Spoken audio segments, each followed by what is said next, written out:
Regina Celli, ang bati sa'yo ni Kristong anak mo na nagkatawang tao. Ipinahayag sa'yo ni Gabriel na katoto, pagliligtas sa anak mo na naganap na totoo. Sa ikatlong araw ng kanyang pagkahimlay, nabuhay na muli at di na mamamatay. Kanyang paghihirap, nagkaroon ng tagumpay, nagdiwang ang lahat sa muli niyang pagkabuhay. Ang giliw mong anak, nasa kamatayay nasadlak, dulot ay pagliligtas, Diyos ang may balak. Napawi ng tuluyan, lungkot at tighati, sa pagwawakas ay tagumpay ang maghahari. Sa kanyang paghangad na ang tao ay maligtas, krus, pako at sibat ay kanyang dinanas. Puso ko'y tinarakan ng mabighating balaraw, nang makita kong anak ko'y papanaw. Ang giliw mong anak, nasa kamatayay nasadlak, dulot ay pagliligtas, Diyos ang may balak. Napawi ng tuluyan, lungkot at bighati, sa pagwawakas ay tagumpay ang maghahari.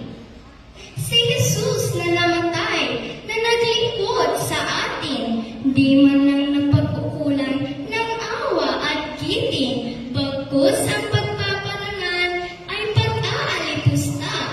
Sa kanyang banal na mukha, dumaloy ang awa. Ngunit sa bagong araw, sa mukhang liwayway, liwanag ni Jesus muli ay sisilay. Tagumpay sa kamatayan at ilaw na taglay, Espiritu niya'y di na muling mawawalay. Kaya naman, Maria, ngayon magalak ka, pagkat nagtagumpay na anak mong sinta. Nalupig na ang kamatayan at pag-asa'y nasilayan. Ligaya'y makakamit, buhay na walang hanggan.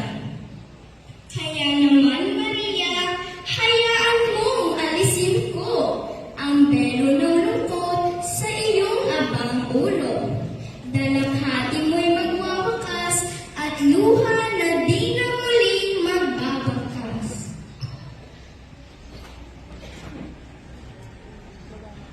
Yung kita ko.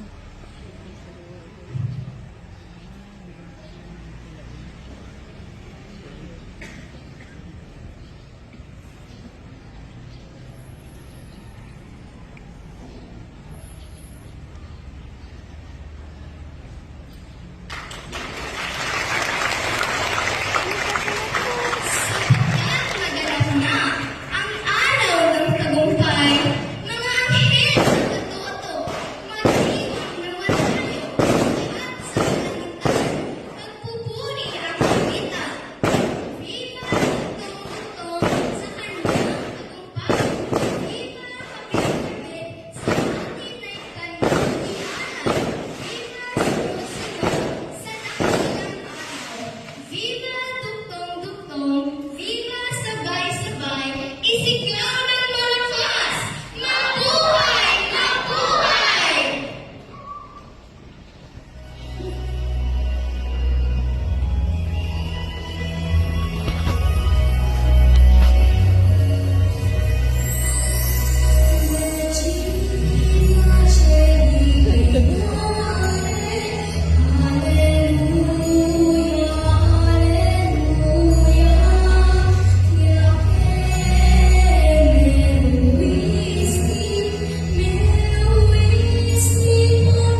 O Diyos, na sa pamamagitan ng muling pagkabuhay ng iyong anak, na sa Yesu Cristo, Panginoon namin, minarapat mong paligayahin ng mundo, hinihiling namin sa iyo na alang-alang sa Birheng Maria, ang kanyang ina, ay makamtan namin ang kaligayahan sa walang hanggan.